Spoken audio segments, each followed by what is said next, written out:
La operación de Whipple consiste en una duodenopancreatectomía cefálica en la que se reseca el duodeno, la cabeza del páncreas, la vía biliar completa y la vesícula biliar.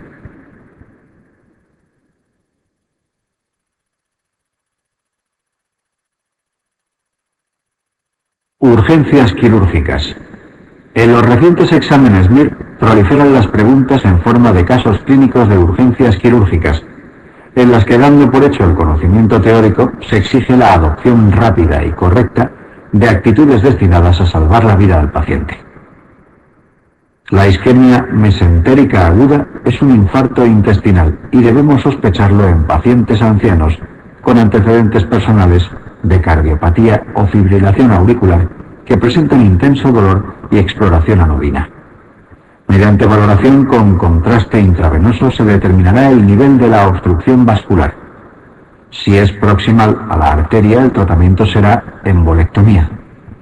Si afecta a las ramas más distales, el tratamiento será laparotomía, exploraciones y resecciones intestinales a demanda según las zonas necróticas.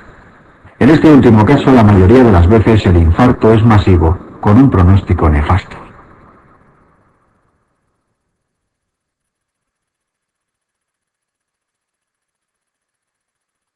Apendicitis aguda. Mientras no se demuestre lo contrario, el dolor en fosa ilíaca derecha con fiebre y leucocitosis será una apendicitis aguda. Los diagnósticos diferenciales son más numerosos en el caso de mujeres jóvenes en edad fértil, niños, ancianos y embarazadas, en los que estará justificado la realización de pruebas de imagen de manera precoz. La apendicitis aguda evolucionada constituye un cuadro de gravedad y por esta razón una tasa de apendicectomías en blanco menores de un 10% asumen una mayor tasa de sepsis intraabdominales por perforaciones apendiculares.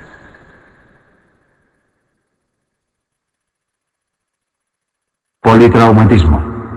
El manejo inicial del politraumatizado sigue el clásico algoritmo de ABCD, que hace referencia a la comprobación de la permeabilidad de la vía aérea, de la ventilación, de la estabilidad hemodinámica y del estado de conciencia.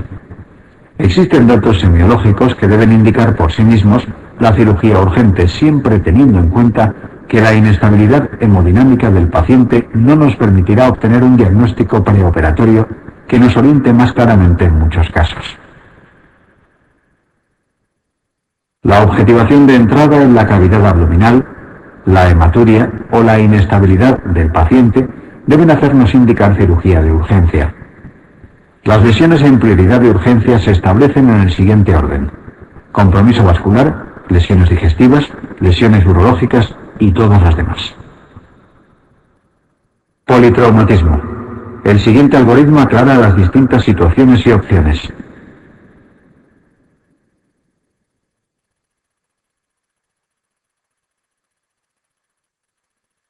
Hernias pared abdominal. La evisceración implica la salida de los órganos abdominales a través de la herida.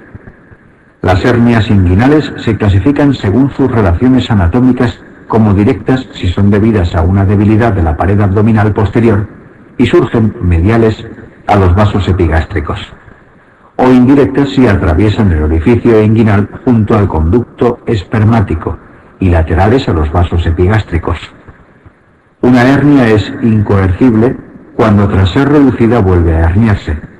Cuando esta hernia es imposible de reducir se denomina incarcelada y que tras 6 horas sin ser resuelta puede tener compromiso vascular y pasar a ser estrangulada. Las hernias deslizadas son aquellas en las que un órgano abdominal constituye una de las paredes de su saco herniario.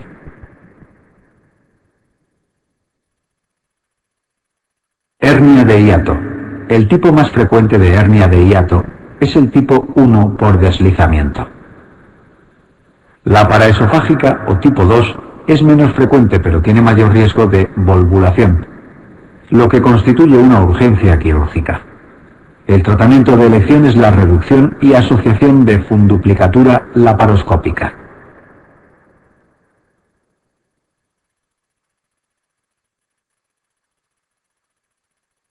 Laparoscopia. La laparoscopia es la cirugía mínimamente invasiva realizada a través de incisiones en la pared abdominal y que es llevada a cabo gracias a la creación de un neumoperitoneo artificial. Las indicaciones aceptadas son la colecistectomía, la funduplicatura de Nissen, la achalasia o la laparoscopia diagnóstica. Las contraindicaciones de laparoscopia, que cada vez son menores, se limitan a las urgencias quirúrgicas vasculares, la sepsis difusa y los pacientes con cirugías abdominales previas. Esófago. ERGE. La cirugía en el tratamiento de la enfermedad por reflujo gástrico tiene más y mejor control sobre ella que el tratamiento médico. Lo importante es determinar las indicaciones. Complicaciones del ERGE. La esofagitis de al menos grado 2, las estenosis residuales postdilataciones repetidas, los episodios hemorrágicos repetidos y la repercusión respiratoria son complicaciones del reflujo gastroesofágico que indican cirugía.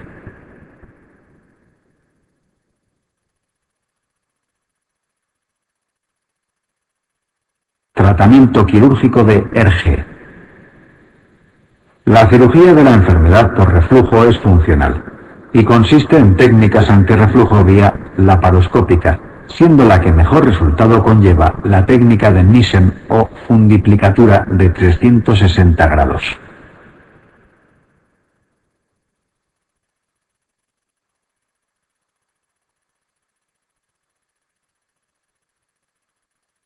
Esófago de Barrett. El esófago de Barrett se define como la presencia de epitelio intestinal en el esófago, el cual, si sigue sometido a la misma agresión que supone el reflujo, puede evolucionar a displasia y en un 10% de los casos a adenocarcinoma. La cirugía ha demostrado revertir el Barrett en 1 de cada 10 pacientes. Además de esto, la cirugía es capaz de revertir la displasia en un 70% de los casos e incluso disminuir hasta un 6% la posibilidad de malignización.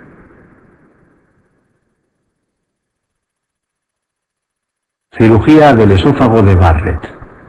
La presencia exclusiva de Barrett no implica cirugía. El diagnóstico de Barrett y la persistencia de complicaciones leves del reflujo o de clínica a pesar del tratamiento, o de diagnóstico de displasia leve tras 3 meses con tratamiento, indican la realización de una técnica antirreflujo o laparoscópica y seguimiento del paciente. Frente al diagnóstico de displasia de alto grado confirmado por 2 patólogos o al Barrett complicado con úlcera, estenosis, fístulas u otra complicación mayor, debemos valorar la cirugía resectiva de esófago.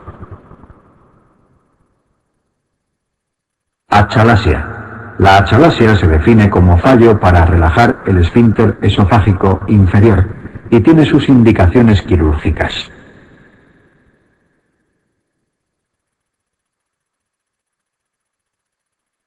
Cirugía de la achalasia.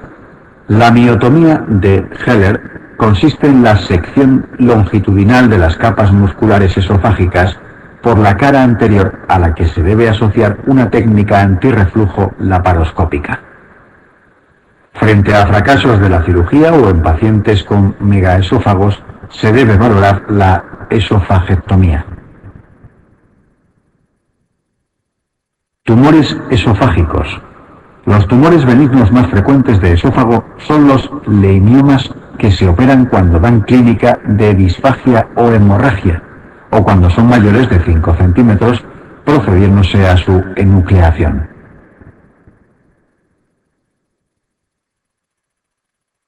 Carcinoma epidermoide de esófago.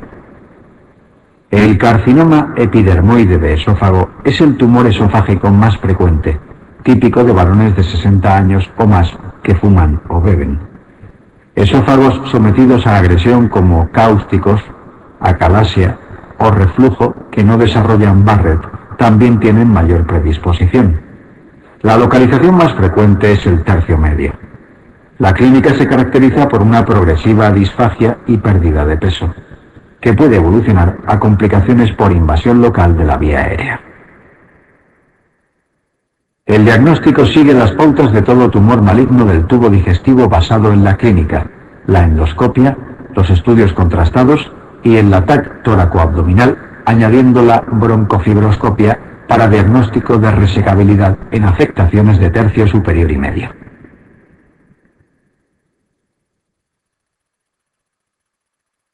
El tratamiento quirúrgico del carcinoma epidermoide de esófago cervical o medio implica la exéresis total del esófago y la solución de continuidad con plastias tubulares gástricas o coloplastias.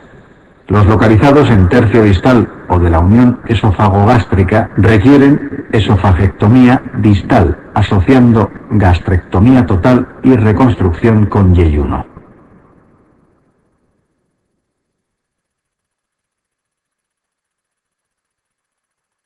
Quemados. La valoración inicial de un paciente quemado debe incluir la clasificación de sus lesiones según profundidad, extensión y edad. Podemos diferenciar las quemaduras en 3 grados. Grado 1, aquellas que afectan a la epidermis y son dolorosas. Grado 2, que afectan a la dermis y también duelen. Y las más profundas y graves, que son las de grado 3, afectan al tejido celular subcutáneo y no son dolorosas. Según la edad y la extensión de superficie corporal total afectada, se clasificarán los pacientes en quemados críticos, entre 14 y 60 años con más del 25% de la superficie total corporal afectada, o mayores de 60 años o menores de 14 años con más de un 15% de superficie quemada. Es importante tener claras las medidas terapéuticas de las heridas, como la desbridación de la piel quemada, la aplicación de antibacterianos tópicos y la no indicación universal de antibioterapia intravenosa profiláctica.